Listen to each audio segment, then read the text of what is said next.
जिसके हाथ में तुम्हारा नसीब है वो मौजज़ों का बादशाह है और उससे बेहतर मौजज़े करने वाला कोई है ही नहीं। वो कहानी का हर रुख जब चाहे जहाँ चाहे मोड़ सकता है।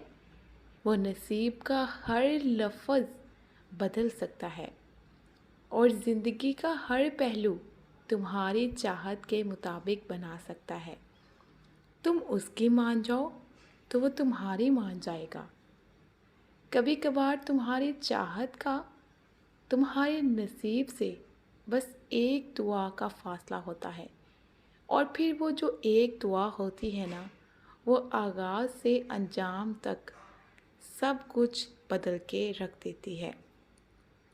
अल्लाह से दोस्ती हो तो होंठों पे मुस्कुराहट और दिल में एक इत्मीनान सा रहता है, एक सुकून होता है कि हमारा रब हमारे साथ कभी भी कुछ भी गलत नहीं होने देगा। हमारा नसीब हमारे ख़यालात से बढ़कर अच्छा करेगा इंशाअल्लाह।